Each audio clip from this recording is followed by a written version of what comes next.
down the land in Revelation close to us where we are, that's what he called us a viper or a generation of vipers. But here he's calling them our Messiah is referring to them as a perverse generation. But you see, as you see, he called us a generation of vipers. And as he was yet a coming, the devil threw him down and turned him. And our Messiah rebuked the unclean spirit and healed the child and delivered him again to his father. And they were all amazed at the mighty power of Elohim. See, I told you through him and Elohim, the power came through him to our Messiah, and he was able to do all these things. But while they wondered everyone at all things which our Messiah did, he said unto his disciples, let these sayings sink down into your ears, for the Son of Man should be delivered into the hands of men. So he's trying to tell them, don't be fearing. Let this stuff I'm teaching you, let it sink into your ears. Don't have no fear. Believe the things that I'm showing you. Because you can't cast out demons if you ain't got no faith and your faith is shaky. You can't cast them out. You got to have the faith at all times and the belief. You got to have it.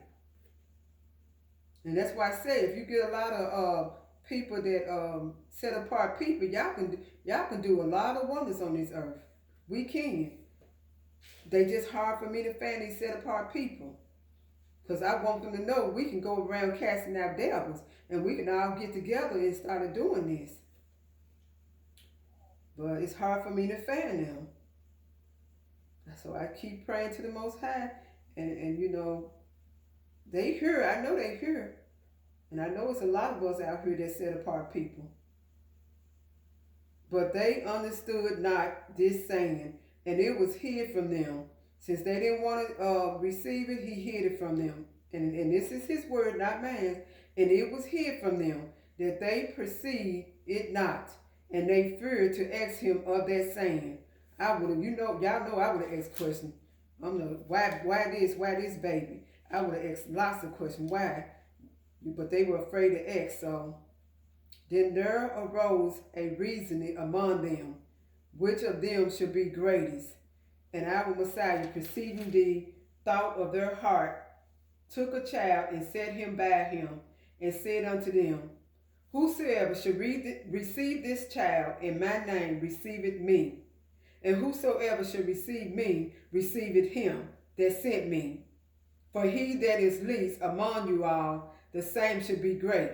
So the least among us, which would be the homeless people, well, the same shall be great. So he's saying they should be great. So homeless people, y'all are the great. And John answered and said, Master, we saw one casting out devils in thy name, and we forbade him, because he followed not with us. So let me tell you what he gonna say about that. They thinking that they can just make people stop casting out devils, right? And our Messiah said unto him, forbid him not, for he that is not against us is for us. Woo-hoo-hoo! Man, what I tell you. And it came to pass, when the time was come that he shall be received up, he steadfastly set his face to go to Jerusalem, and sent messengers before his face. And they went and entered into a village of the Samaritans to make ready for him. And they did not receive him, because his face was as though he would go to Jerusalem. And when his disciples, James and John, saw this, they said, Lord, wilt thou that we command fire to come down from heaven and consume them, even as Elijah did? So this is what our Messiah said. But he turned and rebuked them and said, ye know not what matter of spirit ye are of. See, you can't just go around rebuking everybody, because he said, ye not know what matter of spirit ye are of.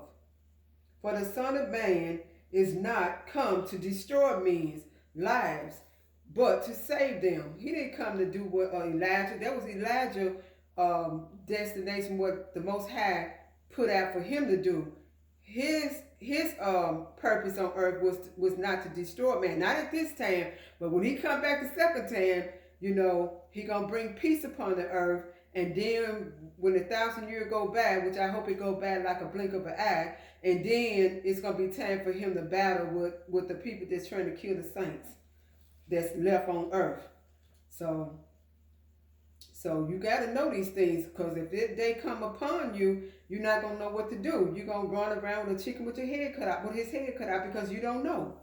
And that's why he wants you to remember this stuff. Get it in your ears, in your hearts, in your soul. Remember these things so it don't take you when the day comes. And they went to another village, and it came to pass that as they went in the way, a certain man said unto him, Lord, I will follow thee whithersoever thou goest. And our Messiah said unto him, Foxes have holes, and birds of the air have nests, but the Son of Man have not where to lay his head. And he said unto another, Follow me. But he said, Lord, suffer me first to go and bury my father. Our Messiah said unto him, Let the dead bury the dead, but go thou and preach the kingdom of Elohim. And another also said, Lord, I will follow thee, but let me first go bid them farewell, which are at home at my house. And our Messiah said unto him, No man, having put his hand to the plow and looking back, is fit for the kingdom of Elohim. So don't look back. He tell you to go and do something, you do it. Now, our Most High tell you to do something, don't second guess yourself, and don't do like I did, because I didn't know that the Ruach was here, and I was second guessing myself, like okay, before I was doing everything the voice told me to do, I was doing it like clockwork. I was doing it. I said, well, whoever this voice is, it's helping me, it's saving my life. And then when the time came that it showed me something, and it was out of this world, and I said to my family, I saw something that was out of this world, and I didn't go out the door that day. I said, because it told me don't go out, something getting ready to happen. And I said, everything, and walking through everything that happened, and they told me, oh, you just paranoid, you just being paranoid, and they just told me, and they just talked me against it. And then the next day, I got ready to go out the door, same vision came again, like a theater screen came down, and then it showed me the picture of what's going to happen. And then the voice came to my right ear telling me what's getting ready to go down. And I said, and I stood there, because when he's talking to you, you can't move. You just like in a trance. You can see everything and you can think, but you just can't move. And my hand was still on, reaching for the door. And I said, and then once he showed me and told me with his voice in my ear, and then I was able to move. And then I stood still saying, man, it happened again twice. And I said, yeah, my family right. I am paranoid. I'm finna get ready to go take my butt out this door. They right, I am being paranoid. And I went out that door, and need to say, I almost lost my life that day. Only thing that saved me is because the Most High gave me the good sense to drive a certain way, so what that vision I saw didn't happen, didn't come to pass. So when I got home that night, I prayed to the Most High and I cried out and I said, thank you. I said, the next time you tell me to do something, I'm not going to listen to nobody on earth talk me out of it. So that's why I'm telling you, and I'm witness to you and giving you a testimony. Your friends, your family, don't let them talk you out of it. If the voice is telling you to do something right, because it have never told me to do anything wrong. And that's how you're going to know the voice is his and not the devil. But it never told me to go lay me astray or anywhere or anything, to do anything bad. It just told me what's going on and what's getting ready to happen and which way to go. And I do it. I hearkened to his voice after that day.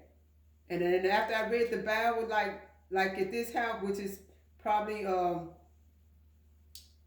7 or 8 years, from when that happened, years after that happened, I said, man, I may got the years wrong now, but when that happened now at this house, and that happened in Germany, but this happening in this house. When I cry out to the Most High and ask Him to forgive me, I said I never listen to another soul on earth ever again. When you tell me to do something, I'm a hearken to your voice and do it. And that's what I've been doing. I've been hopping to His voice and doing everything He told me. That was the only thing that I messed up on. And then I almost messed up again. Hard headed. A voice told me, "Don't eat that cake." And I said, but my husband bought me this cake. Don't eat that cake. And I said, but my husband bought the cake and he wasted his time spending his money on, I'm going to eat the cake. And this just happened this year. I think it was in March, April, May, something like that. And then when we had a yard sale, the day that they had the yard sale in this area, and I said, but I don't want my husband wasting his money. So I said, I tell you what, I'm just gonna eat half of the cake. How about that? And then my knucklehead butt did it anyway. And boy, whatever came on me. The Most High got it out of me. Thanks to the Most High, He got out of me. I don't know what they were supposed to be doing to me, but He got it out of me that same day. And then the next day, I was in there doing my hair, and then my husband was on the phone, so I could tell him how much I'm charging stuff while I was in there getting ready. And so I heard a white lady come up, a Gentile lady. She came up, and she said, she asked him some questions about the thing, pretending like she was talking about the things. It was a neighbor on another street. And then she said, and then I heard her ask my husband, where your wife at? Your wife coming down to the yard sale? I said, oh my gosh. They were trying to see, was I so sick, or how was I doing after eating that cake? I said that ain't something that somebody asks somebody every day. How's your wife? Is your wife coming down? Not how's your wife, but is your wife coming out to the yard sale? She was trying to be nosy. She was trying to find out if the cake did anything. Where it didn't. And I guess they was trying to shut me up because I'm always telling people what the devil is doing. I'm trying to tell other saved people that, hey, when you serving the Most High, they're going to attack you this way. This is how they started coming in our house attacking us. And then they started using, different people to come in and do this here and do that. So don't be fearing them. Just start praying. Just don't touch them. Just start praying. Now, if you catch them in your house, do what you got to do. It's your life against theirs. But other than that, I just pray. I sit back and pray. I'm like, come on in here. I got pictures of everything I own. So come on in here, and I'm going to send the Most High after your butts. I'm like, revenge is our man, said the Lord, and I'm going to do exactly what He told me to do. I'm going to go to our Most High and let Him revenge me for them constantly coming in here meddling. But keep in mind, they can't do these things without the Most High, because He can drop the breath out of them right there in the dirt and let them drop dead right in my house. So, but He hasn't done it. So, just keep praying, you all. Keep the faith. Find some other people. The only reason they able to attack me because I'm by myself. I don't have no other saints around me, and they knew it, and that's why they've been attacking me here for 10 years now, because they know I don't have no other real saints. All the ones that was around me were all fake. They were all serving Baal also, and then they were trying to serve the Most High in the churches, and then they out here serving Baal also. So I kept praying to the Most High. I gotta get some set apart people.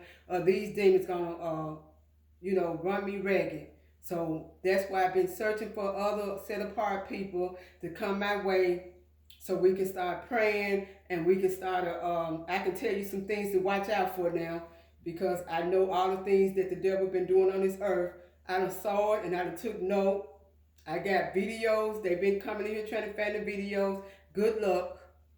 You're not going to find them. But yes, I do have the videos. And I have to hide it because they always coming in here and they could be looking for those videos. But when I have time, if you ever want to see it, hey, ask me for a copy and I'll let you see everything. You don't have to take my word for it. You can see the mailman come and pretend to put something in the mailbox. And when I went out there, right after he or she left years ago, not now, but years ago, and then I went out there to the mailbox and it was nothing in there. I said, oh, they was watching me. They were trying to see if I was looking at my cameras watching them. And I was. And so And so I got the UPS guy on camera when he was trying to break our glass out and everything. The devil was sending everybody to attack me. But I kept my faith and just kept praying to the Most High. I'm like, y'all not going to win. I'm like, because my faith is strong in him. And all I got to do is learn how to put on my armor of Elohim on, and I'm good to go. And once Truth Unedited taught me how to do that, and now I'm good to go now. I'm like, oh, y'all done messed up now. I can fight you now, but back then I couldn't. I didn't know what to do. I just kept praying to Elohim. Save me, watch out for me. And I said, these things in here, Elohim can replace what the devil steal from you. But, if I end up shooting somebody and then they put me in jail because it's their buddies, I said, hey, now I'm stuck in jail. And I said, it ain't worth me. I can help people out here than I can in there.